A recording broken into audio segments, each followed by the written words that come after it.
am not part of LGBTQ community, pero I'm not against naman sa LGBTQ community kasi marami akong kaibigan na part nito. And I am proud and loud na mababait sila at saka masaya talaga sila kasama. At saka lahat naman tayo is may freedom para mamili kung saan at kung ano ang gusto natin. Kung saan tayo komportable at kung saan tataas yung confidence natin. So hindi tayo para maging against pa sa choices ng bawat isa. Yun lang. Hi, my name is Rachel Alipan, a straight female student from Marikina Polytechnic College, and I believe that everyone deserves to be respected regardless of what their chosen sexual orientation and gender identity. Hi, my name is Micaela Dayap and I'm a student from MPC. Ang thoughts ko po sa LGBTQ is lahat sila deserve ng respect kasi po meron akong kaibigan na bakla and masaya akong nakakasama sila dahil masaya sila kasama. Hi everyone, I am Adeline Basas and I believe that LGBTQ is the most genuine person I ever known, and I believe that let us protect and empower our queer youth. I'm Aljon Gualbert Elianes from BTB TEDFSM, and I'm straight but I respect and support LGBT movements, and I believe all people deserves to be treated with respect and dignity regardless of their gender identity. Hi everyone, my name is Rafael Tolosa, and if you think I am a part of LGBTQ, I is not, and my thoughts about LGBTQ is be proud of what you are, and I have a lot of friends in the community regarding of LGBTQ, but I'm so proud of them. Hello everyone, I'm Manager Avila and masasabi ko I'm not a part of LGBTQ kasi I'm a purely female, and masasabi ko sa mga part ng LGBTQ is huwag kayong matakot na ipakita kung ano kayo, and because be proud of yourself kasi dun nyo lang makikita ang tunay na kasayahan na ginugusto nyo. I'm Norling Campusano. I'm a pure girl, but ang masasabi ko po sa LGBTQ is the best po silang kasama. Like sa gay po is masayahin po sila pag nakakasama ko sila. Lalo na pong mga kabarkada kong mga gay is napapasaya po nila ako. Like lang sa small na bagay na kukuha nilang magpasaya ng tao. Kaya the best po silang kasama para sa akin. And then masasabi ko po na lahat po tayo dapat mag-respect sa LGBTQ. Hi everyone, my name is RJC Bueno from Marikina Polytechnic College. My thoughts about LGBT community, since I am part of LGBTQ community because I am a bisexual, is huwag kang matakot na ipakita kung sino ka at ano ka kasi walang tatanggap sa'yo kundi sarili mo lang. Proud ako na isa akong member ng LGBTQ community because I am a bisexual. I am attracted to both gender, male and female, but hindi ako natatakot na ipakita kung sino ako sa lahat dahil alam ko sa sarili ko na yun yung magpapasaya sa akin. Para sa kapwa ko LGBTQ member, huwag kayong matakot na husgahan ng sino man dahil as long as na ginagawa niyo yung bagay na magpapasaya sa inyo, as long as na wala kayong tinatapakang tao, mag-focus lang kayo dun sa kasiyahan na naibibigay nyo sa sarili nyo. Kasi at the end of the day, kayo lang din yung meron sa sarili nyo. My name is Mark Angelo Calzado, and I'm BTB-TED 2Q FSMB, and masasabi ko sa LGBTQ community na okay lang sa part na ganon kasi normal lang yon, walang may mali sa ginagawa nila din. Para sa akin hindi basihan kung bakit sila ganon kasi gusto nila yan kung ano sila. Ako ay isang una pa lang kailangan ako sa straight ako kasi ay una pa lang kailangan ako okay ako. Yun lang. Ayun naman ang sabi pa kayo. Pangalan mo? CJ. So, ano yung pakiramdam bilang isang parte ng LGBTQ community?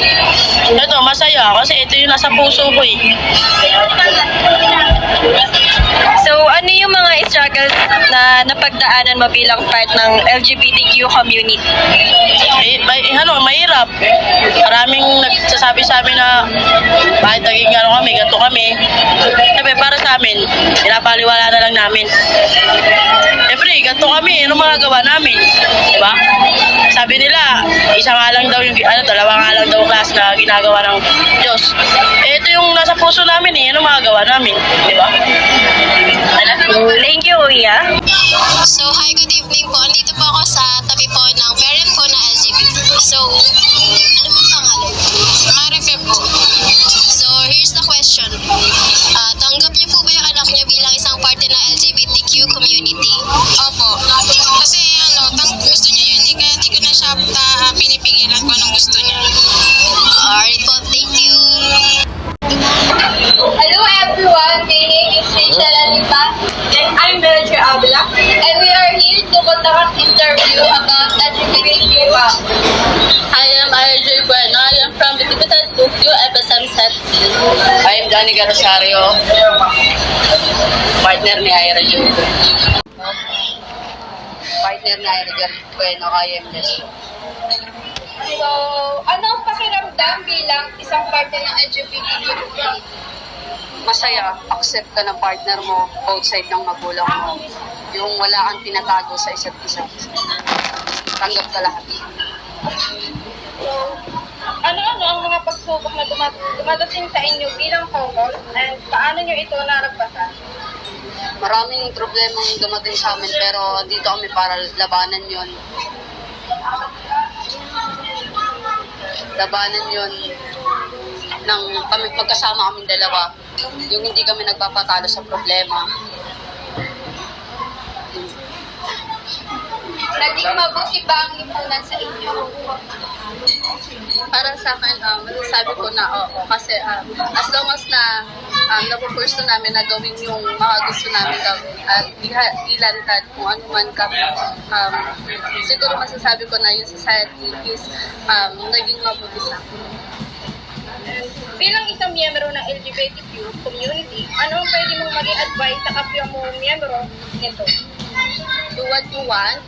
First, accept yourself because walang ibang tatanggap sa'yo kundi yung sarili mo lang. As long as na wala kang tinatapakang tao, gawin mo yung mga bagay na magpapasaya sa'yo. Ano naman yung magiging mensahe mo about doon sa lipunan? Baka totoo ka lang kung ano ka, hayaan mo yung sinasabi ng ibang tao sa'yo. At least sa sarili mo, alam mo kung sino ka. Yung basta wala kang tinatapakan na tao, yun lang. Hello everyone, I'm Arabella Bayo. And I am Mikaela Balonga from Winipitan. And we are the ones who will interview this lovely couple. Their name is Yasmin de Belen, Rochelle Flores. Okay guys, may question kami sa inyo is, first question is, anong pakiramdam bilang isang parte ng LGBTQ community?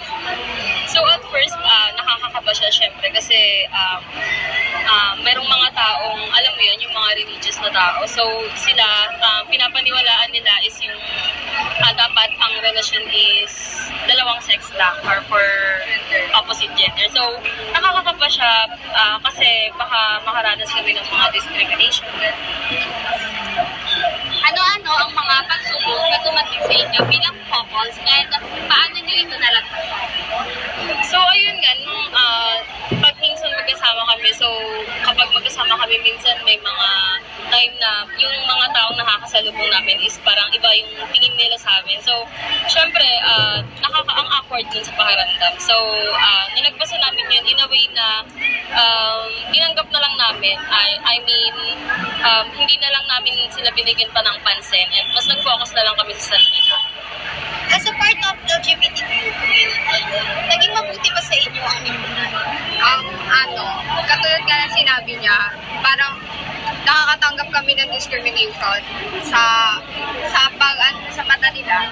Ang mga pupunta kasi ng tao pagdating sa mga ganong usapin is parang hindi sa kanila, yung iba hindi naniniwala na may, or hindi sila sanay na may ganon nga na ano, sa panahon ngayon. So, para sa amin, hindi naging mabuti yung lipunan sa amin kasi nga, sa ano nila, hinusgan nila kami.